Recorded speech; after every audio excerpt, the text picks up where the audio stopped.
lagunekin afalduko dugu. Norekin kasua. Ongi etorri lagunok.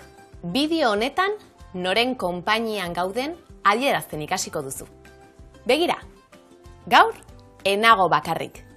Norekin nago? Nire panpinarekin nago. Esan kaixo denoi. Kaixo! Bideo pasarte honetan, Sandrak amaneri kuadrillako pasadizo bat kontatuko dio. Uxue. Harritzekoa. Haserre dago. Haserre? Norekin? Kuadrillako batekin. Baina norekin? Ez du izenik esan. Ez du izenik esan? Ez, denak aldetzen ari gara. Uxue. Ara, Zer? ez dago nirekin haserre. Bideoan norekin kasua erabili du Sandrak. Uxue kuadrillako lagun batekin haserretu da. Esaldiaren egitura hau da. Izena, izen ordaina, edo kasu honetan zenbatzailea, eta norekin, kasuaren marka, arekin edo rekin. Baina jarri arreta deklinabide markaren amaieran. Izen arrunta, singularra bada, arekin bukaera hartzen du. Sandrak kuadrillako lagunarekin hitz egin du. Laguna singularra da. Beraz, lagunarekin jarriko dugu. Izen arrunta plurala bada, ekin bukaera hartzen du. Lagunekin afalduko dugu.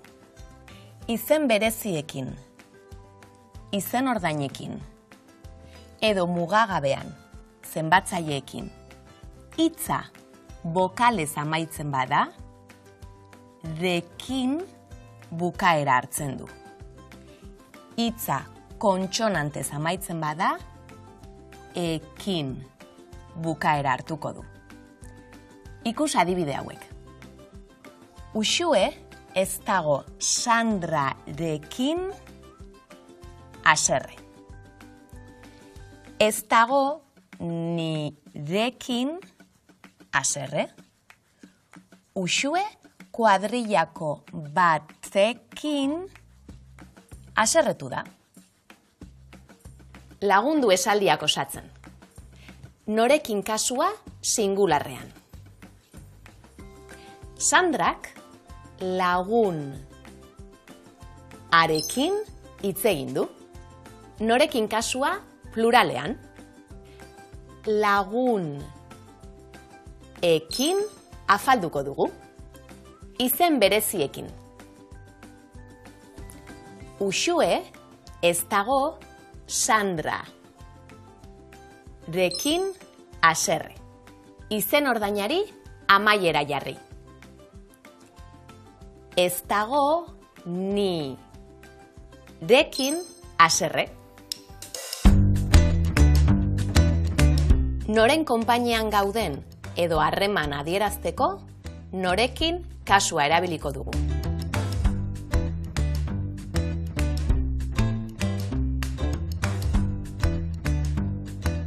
Izen arrunta singularrean.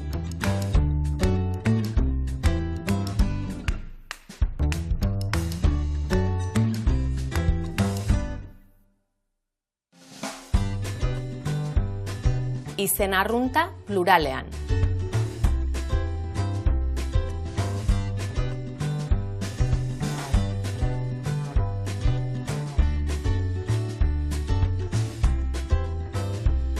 Izen bereziekin, izen ordainekin, edota mugagabean.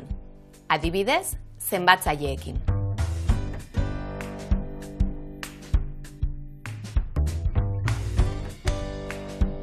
Hauek dira izen ordainak norekin kasuan.